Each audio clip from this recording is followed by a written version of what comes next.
안녕하세요. 2020년 6월 18일 목요일에 인사드립니다. 어느덧 200 성경 읽기의 절반까지 왔네요. 오늘로써 구약이 모두 끝나고 다음 주부터는 신약으로 넘어가게 되었습니다. 계속해서 하나님의 말씀을 가까이 함으로 신앙이 날마다 성장하는 우리 세교회 성도님들이 되시길 주님의 이름으로 간절히 축복합니다. 오늘 우리가 함께 나눌 내용은 구약의 마지막 책인 말라기입니다. 먼저 이 책의 간략한 역사적 배경을 살펴보겠습니다. 말라기는 이스라엘의 바벨론 포로 생활 이후 페르시아가 전 세계 패권을 쥐고 있는 때를 배경으로 하고 있습니다. 저자인 말라기 선지자 이름의 뜻은 나의 사자, my messenger이라는 뜻으로 학자들은 말라기 선지자가 에스라, 느헤미야와 동시대의 사람일 것으로 추측하고 있습니다.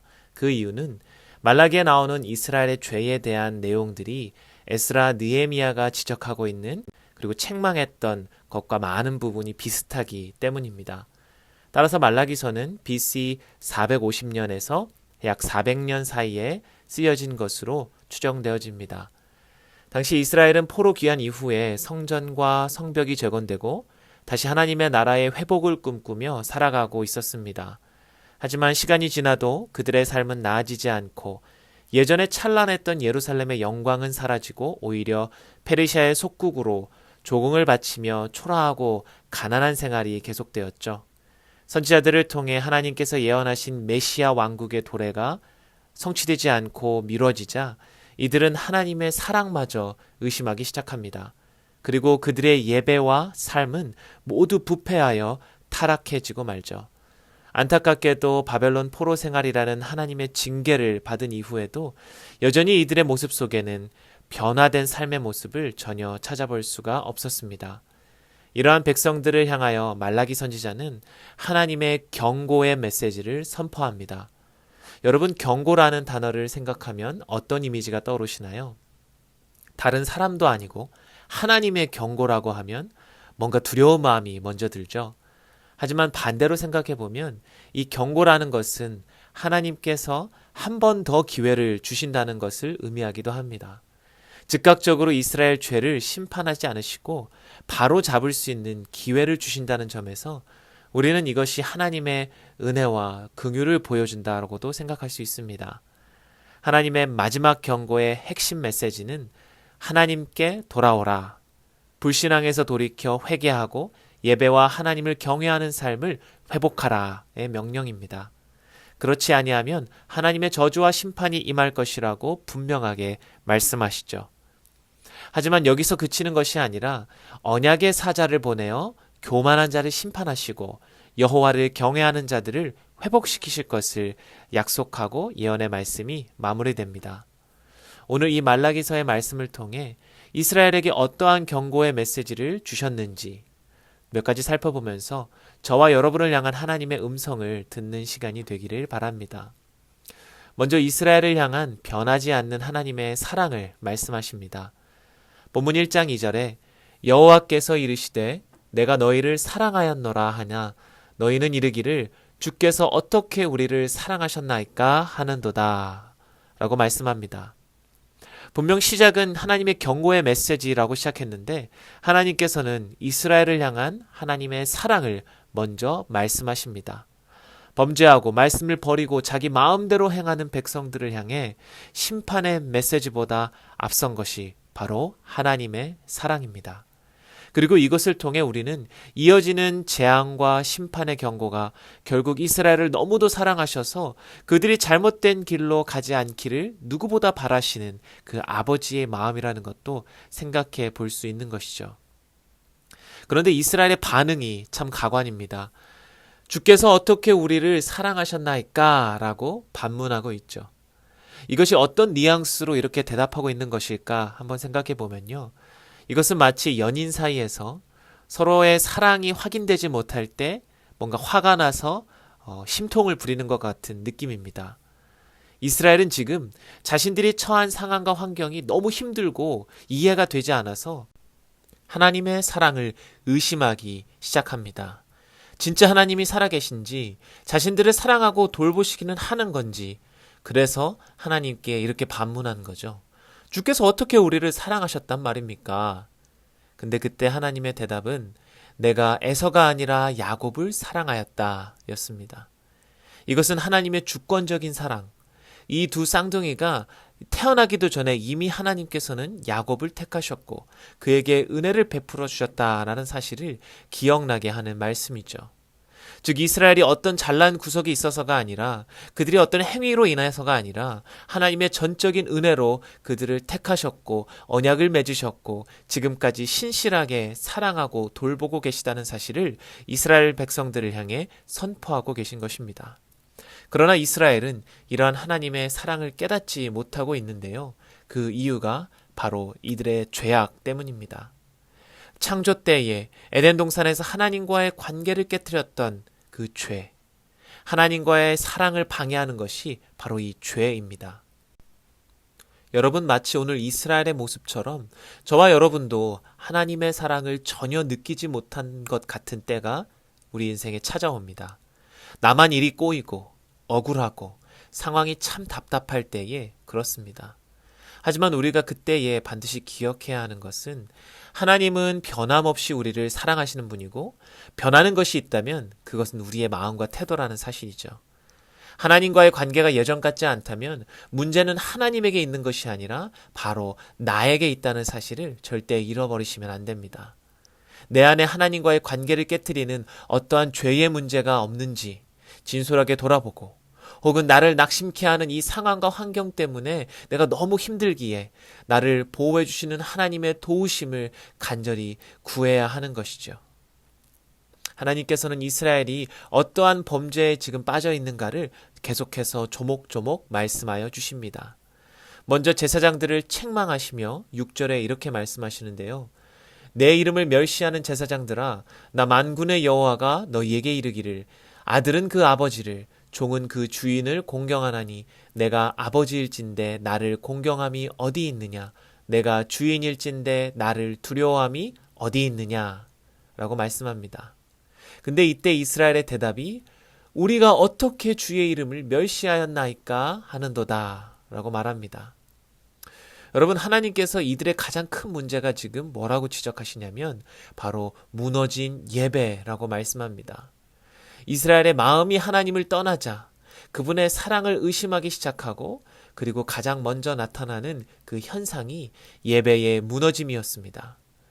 무너졌던 성전이 다시 회복되어 감격으로 드려졌던 예배가 시간이 지나자 형식적인 예배로 변질되어 버린 것이죠. 그들의 마음이 하나님을 떠났고 사랑하는 마음이 사라지자 예배를 드리는 것 자체가 이들에게 부담이요 짐이 되어버린 것입니다.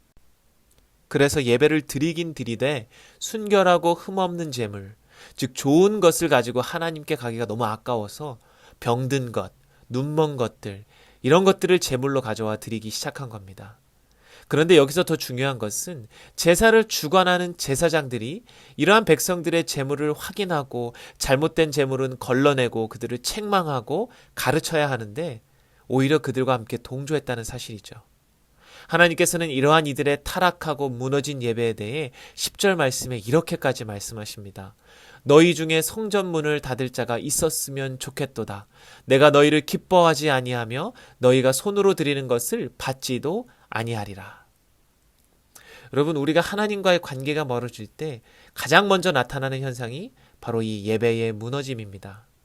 몸은 습관처럼 교회에 나오고 기도도 하고 찬송도 하고 말씀도 보는 것 같은데 이미 마음속의 중심이 다른 곳에 가 있는 것이죠.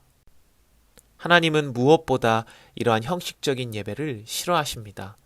영과 진리로 드려지는 예배가 아닌 형식만 남은 예배는 그저 종교 행위에 지나지 않습니다. 특별히 최근 코로나19로 인해 온라인으로 예배를 드릴 때에 저는 이 예배가 단순히 예배 방송을 보는 행위에 그치지 않도록 정말 우리가 각별히 주의해야 한다고 생각합니다. 사랑하는 성도 여러분, 뉴노멀 시대를 경험하고 있는 저와 여러분이 절대로 놓쳐서는 안 되는 것이 바로 예배입니다. 사단은 어떻게 해서든 우리가 하나님께 예배하지 못하도록 여러 가지 방법을 사용하여 우리를 방해할 것입니다. 그리고 이 예배가 한번 무너지기 시작하면 우리의 신앙이 우리 하나님과의 관계에 금이 가기 시작하고 깨어지기 시작할 것입니다. 여러분 참된 예배, 하나님 앞에 우리가 영과 진리로 드리는 온전한 예배가 매일마다 회복되어질 때 우리는 하나님의 사랑과 은혜를 깨닫고 누릴 수 있게 될 것입니다. 오직 자기 자신을 십자가 위에 순결한 희생 제물로 드리신 그 예수 그리스도를 통해 우리의 예배가 날마다 참된 예배로 하나님 앞에 드려지는 저와 여러분이 되시기를 축복합니다. 이어지는 말씀에서 이러한 예배의 무너짐의 현상이 단순히 성전의 예배에 그치는 것이 아니라 이들의 삶까지 연결되고 있음을 이야기합니다.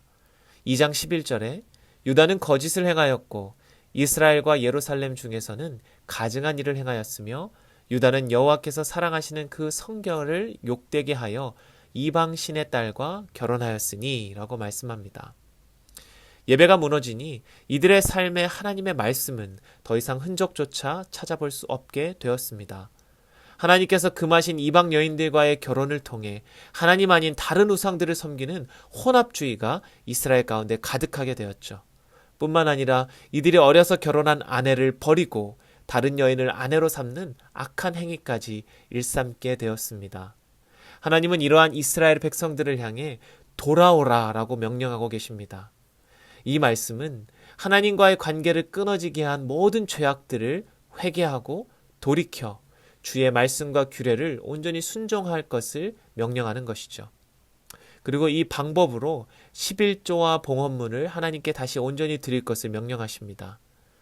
여러분, 왜 하나님께 돌아오는데 11조와 헌물을 하라고 말씀하셨을까요? 이것은 11조의 진정한 의미를 생각해보면 우리가 알 수 있는 부분입니다. 11조는 구약 창세기 14장에서 아브라함이 멜기세덱에게 드린 그 예물을 기원으로 하고 있습니다. 아브라함이 온 세상을 다스리는 천지의 주제 여호와 하나님께 내가 가진 모든 것이 하나님의 은혜로 나에게 주신 것입니다 라는 것을 감사로 고백하며 드린 것이 바로 이 11조 정신입니다. 또한 10분의 1을 드린다는 것이 나의 가진 것 전부를 대표적으로 상징하여 나의 모든 것이 주님의 것이요 나의 영광이 아닌 주의 영광을 위해 쓰겠습니다 라고 고백하는 것이죠. 여러분, 하나님은 이스라엘이 무너졌던 11조 회복을 통해 하나님을 온 땅의 주인으로 다시 고백하며 자신의 재물, 건강, 시간, 인생의 모든 것이 주께 속해 있음을 믿음으로 고백하기를 원하셨던 것입니다. 이것이 바로 하나님께서 오늘 돌아오라 라고 말씀하신 그것의 진정한 의미인 것이죠. 즉 예배의 회복뿐만 아니라 삶의 모든 영역에서 하나님을 경외하는 삶이 회복되는 것, 그것이 진정한 돌아옴의 의미입니다. 우리의 신앙은 교회 안에서 드려지는 예배를 통해서만 나타나는 것이 아닙니다. 나의 일상에서 나의 생각과 말과 행동이 주의 말씀대로 순종하는가, 이웃을 사랑하며 그 말씀을 실천하고 살아가고 있는가, 하나님의 영광을 위해 나의 매일의 삶을, 나의 시간을, 나의 물질을 사용하고 있는가, 이러한 나의 일상에서의 모습이 진정한 예배의 열매인 것이죠. 야고보 사도가 말씀하신 것처럼 우리가 살아있는 믿음을 가졌다면 반드시 그 열매가 우리의 삶에서 행함으로 나타나게 되어 있습니다. 왜냐하면 예수님께서도 말씀하셨죠. 나의 안에 거하는 자는 열매를 많이 맺을 것이다. 나의 믿음이 열매가 되어 삶에서 나타나고 있는가를 우리는 돌아보아야 할 것입니다. 사랑하는 성도 여러분, 오늘 말라기서 말씀을 통해 하나님께서 이스라엘 백성뿐만 아니라 저와 여러분에게도 동일한 말씀을 주고 계십니다. 예배의 회복, 하나님을 경외하는 삶의 회복, 궁극적으로 하나님과의 참된 사랑의 관계가 회복되기를 원하시는 주님의 음성입니다. 하나님은 이 회복이 이스라엘 자신의 힘으로 결코 할 수 없다는 것을 이미 알고 계셨습니다. 그래서 말라기 3장에서 예언한 언약의 사자, 예수 그리스도를 이 땅에 보내시어 참된 예배, 십자가를 통해 하나님과의 막힌 담이 헐어지고 예배가 회복되게 하셨습니다. 그리고 그 예수 그리스도의 안에 거할 때에 그분을 통해 온전한 예배를 드리며 경건한 삶이 회복되고 아름다운 삶의 열매가 가득 넘치게 되는 것을 우리에게 명령하고 계신 것이죠. 오늘 이 말씀을 통해 저와 여러분들의 삶 속에 이 말씀이 열매 맺어지기를 주님의 이름으로 간절히 축원드립니다. 우리 함께 기도하시겠습니다. 살아계신 하나님 아버지 감사합니다. 오늘 말라기서 말씀을 통해 우리에게도 이 마지막 경고를 들려주시니 너무나 감사합니다. 하나님과의 관계가 깨어질 때에 우리의 예배가 무너지고 우리 삶의 모든 영역에서 하나님이 주인된 삶이 아닌 나의 교만한 마음이, 나의 욕심이 드러나 모든 것을 죄악으로 물들이게 됨을 살펴보았습니다. 아버지 하나님, 우리의 무너진 예배가 회복되게 하시고 진정한 예배 회복, 즉 우리의 모든 삶의 영역에서 하나님을 경외하는 삶이 회복되는 저희들이 될 수 있도록 주여 은혜를 베풀어 주시옵소서. 언약의 사자 예수 그리스도를 통해 진정한 예배를 드리는 예배자로 나아가게 하시고 우리의 믿음의 열매가 행함으로 나타나게 하여 주시옵소서. 감사드리오며 살아계신 예수 그리스도의 이름으로 기도드립니다. 아멘.